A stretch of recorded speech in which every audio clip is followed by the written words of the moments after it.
Hey guys, boys and girls, welcome to the Starcraft English commentary. We'll continue with the ASL journey. It's going to be the loser set in season 19 of ASL. This is Group C, round of 16. We're going to be having Bisu versus Action. The losers, they sucked. Well, especially Bisu. Well, I guess Queen is just too good. Queen is just too good today, and Bisu has got no chance. But he will have a chance against Actions. We shall see. Anyways, I'm just gonna quickly show you the updated Elo scores. I fixed these. I hope I did. There we go. We have the Elo scores of the respective players. So you can see, as you can see, Queen is a monster. 14-22. He's climbed up to number 2 in the ladder net or the leaderboard. He's even above Flash and above Soki. He's very strong. This is up for today. Anyways, that guy looks very familiar. I don't know who he is, but he looks very familiar. If you look at the win rate as well, let's see what we have here. Bisu's in the last 30 days against Zerg is only 41%.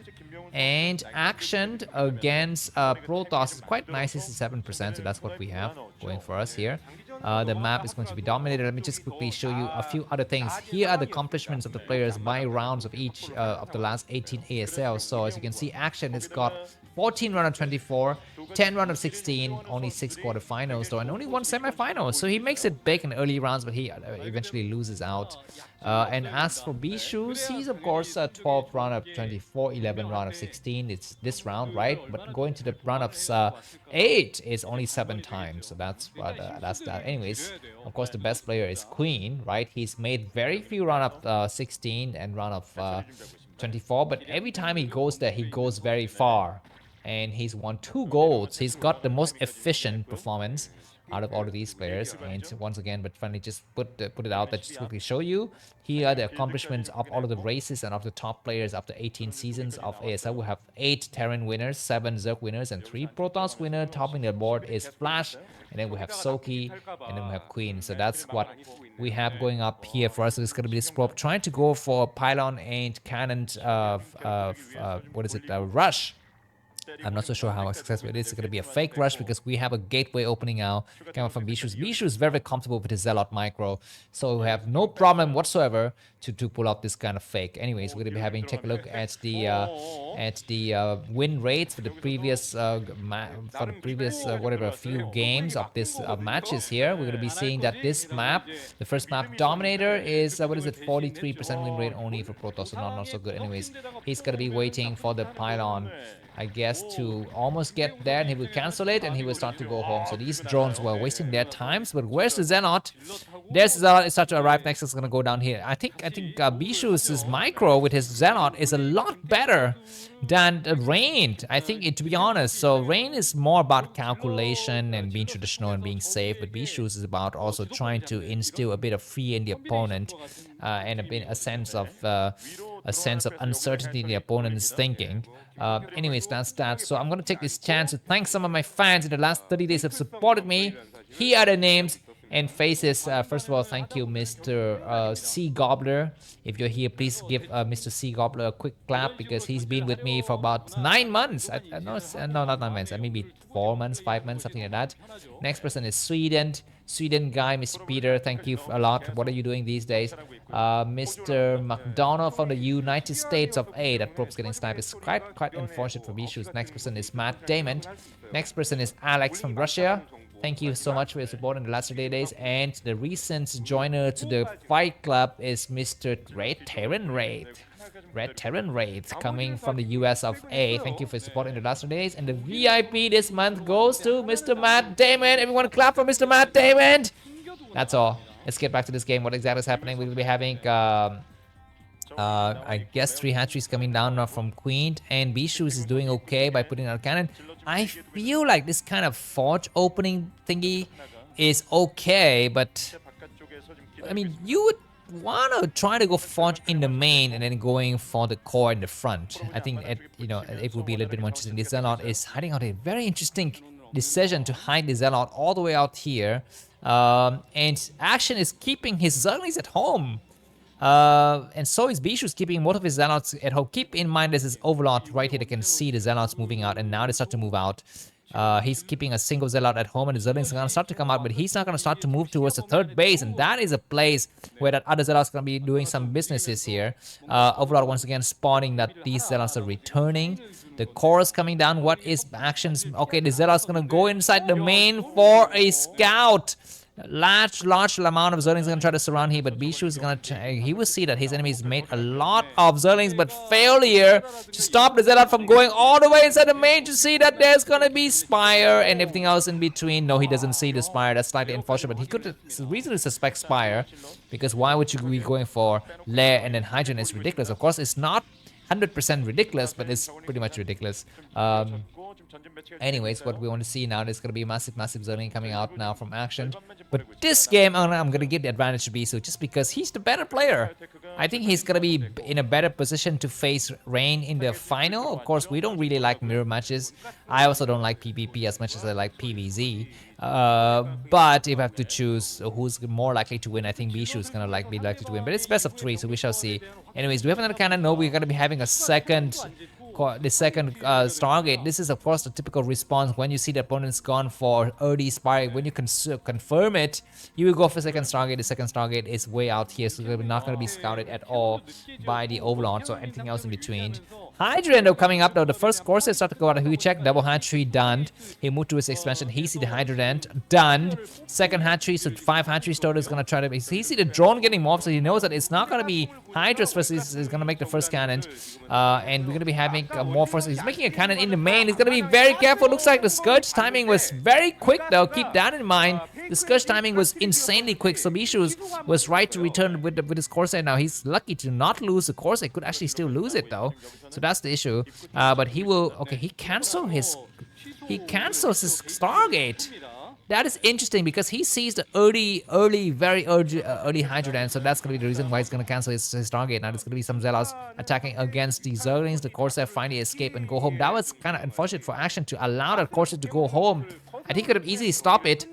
Wait, hold on. Why do I have Rain versus Queen in the name tag? Sorry, this is wrong. This is Bisu versus Action. Let me just quickly update it for you. Anyways, Zealot's gonna surround here.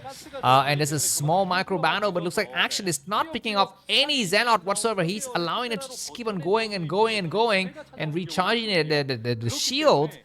Not very good. We're going to be having the first Hydra and it looks like we should need to pull some of the forward Zealot back because they have a little bit more damage than the backward Zealots. He loses 2 Zealot, he loses 3 Zealot. Good Zerling surround and running around here. Bisu doesn't have Zealot with legs, so he's going to be losing all of his Zealots. Of course, this is buying time nicely here, but at the last minute, I think his Hydra's will triumph. There's a single Zealot coming out now. A single Hydra is there to attack. Bisu will get how many drones? He will get 0 drones. Good micro from Action, and he will lose not anything at all. The Zealot is just buying some time and all, but there's going to be some cannons coming up. And the Forge, I think it will complete. I think it's likely, very likely that the Forge will complete because the Hydras have not been attacking for a while. And looks like Action is not even thinking about attacking because he's got his Scourges, he's got some, a mix of ground and air army. So I think he's not gonna completely abandon the idea of going out there to go for that early Forge snipe. Anyways, Corsair checking out, he will see that maybe a Evolution Chamber is ready to go down. He's got the +1 weapons on the Corsair, so he needs to actually make use of it. You need to start to attack and losing a Corsair, right? They see that one Corsair getting lost right away. I'm not so sure, but anyway, 6 Corsairs are going to try and go inside the main. Where are the Corsairs on this side of the map? We don't see it. We don't see any other Corsairs out here. Excuse me, any other Overlords ready to snipe. He's going to come in once again and try to find some Overlord. He doesn't find anything right now. He will check the expansion. He will need to snipe the Scourges. He almost tried to go for it, but Action pulls the Scourge back at just the right moment. And these courses for Bisu are not getting anything done.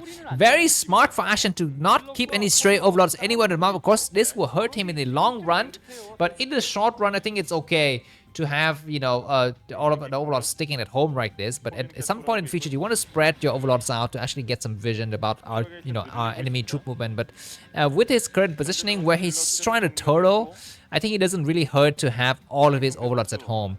Anyways, for now, Bishu's allowed to roam the area, but supply-wise, he's not that much better than Action. Action is in a much better position in terms of economy and army than Bishu's. Another hatchery goes up on this map. Dominator, you can take a 4th base very easily. Close to your base, of course. How do you hold it is another question because this base will be on the low ground. If Bishu's assault from the right side, we have high ground advantage. If he assault from the left side, it's going to be careful because it could be flanked. So all of the options available for both of these players, and Bishu's is not yet upgrading, expanding. Nice lurker block. This single Zerg will fall. Very good played by Action so far. The course need to return home. Bisu, what is he doing exactly? Is he gonna? He's built a Dark Templar, but there's nothing to assault. Everything is airtight from Action. Action's got his entire bases, everything covered, one by one here. Anyway, some Zerg's gonna start to come out, and he will see that there's some lurkers being morphed. I think he's possibly saw the hatchery as well. Bisu is not yet expanded. He's gonna be going for Robo. This is a rather late Robo. Bisu will not have a chance to inflict any kind of damage against this defensive lurker line, but looks like Action is not pressing forward either. What is that being built? Is that a Queen's Nest? It is a Queen's Nest. Anyways, I think some Overlords were getting sniped there, and of course, once again, is roaming the sky free. This advantage in the air is good for Bisu, but only if you can actually kill some Overlords, or, you know, slip in a Dark Templar or something of that sort. Anyways, the probe running away from the Scourge. How funny is that? He saw the Scourge immediately trying to pull back, but he was not able to escape the eyes and ears and nose and mouth of that Scourge. He saw everything that goddamn Scourge. But the game is still not yet decided. But I'm going to give the advantage to the Action now, slightly. I think he's got the better deal. He's, you know, he's defensively very, very solid, but he's gonna have to do something about the third base of Bishus. He start to move out now. Yeah, Action's time to be passive is over. It's definitely over. You need to start to think about the next part, which is offense. And he is going to try to do that. Let's see how he's going to do it. We shall see. Some Zergs are going to get pushed back. I think the observers are ready. They have to be ready now. Bisu is making some cannons at the third base, which is nice. Action is going to come up with his 4-base economy. Yeah, a player like Queen, during this time, who would be coming out and he would be punishing Bisu for that late observers and late expansion. Anyways, a single dot, but just making sure that there's gonna be no additional hatchery coming up for the time being. Anyways, I'm gonna tell you the difference between a player like Bisu and a player like Rain. In this time, Bisu is thinking about drop. He's constantly got drop in his mind. He's constantly got Dark Templar slipping in his mind, but he's not yet found the right moment to do it. But Rain just did not think about that. So that's a big difference between these two players. So Bisu is positioning his Dark Templar here. It could be going for things like preventing a fifth base from coming up. It could also be going for Dark Templar drop. I mean, there's a lot of opportunities here, and Bisu is gonna be sending probes to the third base, so that's good. And Action checking out the 3 o'clock position. Make sure Bisu's not putting out like a hidden base at some point in the future. It's also entirely possible as a Protoss player. But there's gonna be a nice attack. This unit right here, whatever it is stopping these Hydras and providing nice intel for Bisu. Is gonna pull the rest of his units back. And indeed, he sees these Hydras, and Bisu is gonna know that there's gonna be an assault against the third base. He's gonna start to send some High Templars there. A single High Templar would stop those units, but not 2 Zealots. You need to have more of that. Anyways, he's having good intel of everything, and looks like Action might be going for the attack against the third base. Of course, are waiting patiently. Bishu's getting ready to expand to the fourth base as well, and Action's kind of losing the steam. He's not. Okay, there's going to be an attack here. The probe has already started to block. The cannon's attacking. Oh my god! There's a freaking horde of defense! How did Bisu build his pylon? He's been practicing Starcraft or doing something else. The Lurkers can go to. Looks like the Lurkers cannot go to, but the Hydras can go to. So that was a funny business as hell, man. And that was almost a disastrous decision by Bisu to build his pylon wall in such a way that Hydras can actually penetrate through. But now the Corsair can see the Hydras moving back. Bisu need to react. His APM is actually not so good. Lurkers and get trappy. He's gonna storm the Overlord. Like I tell you, when you storm, you need to always storm the Overlord, not the units under, because you always get a unit under for free. Anyway, Bisu's gonna surround, but he's got enough storm. He's got high ground advantage. So Action is overcommitting himself. He's shooting himself in the foot by actually attacking into this position. But maybe not, because there's way too many Hydras, and Bisu is waiting with the rest of his Zealot. He's making sure his enemy is gonna get exhausted by the storm first before engaging the rest of his Zealot to come out. Observer is gonna be here. The Observer need to get sniped. Looks like Action is not sniping the Observer. Good storm, but the number of units for Bisu are thinning out. He doesn't have any more storm. He's gonna get forced to pull back. He doesn't have Observers. Oh my god! Action's gonna win the first game or what? He's got so much forces, and Dragoons are not enough in number. The Lurkers are still alive. Observers checking position. Zealots are attacking nicely. It's gonna be not enough here. Looks like there's just way too many forces remaining. Bisu might lose this game right now. He's sending some of the Zealots back to attack, but it doesn't really help. What he needs is more army. That was a nice surround, a pincer attack, a temporal and a spatial pincer attack in the way of that movie Tenet against Bisu, and he's gonna be losing the first game. Action nicely played, amazing Star Sense, and it's just better execution. Maybe the Forge actually being a barrier here. Bisu needs to destroy his own Forge to get out of his base, and this nice target firing on some of the Dragoons here, and Bisu's got nothing. The first game goes to Action. GG, thanks for watching. Buy me coffee. Bye bye.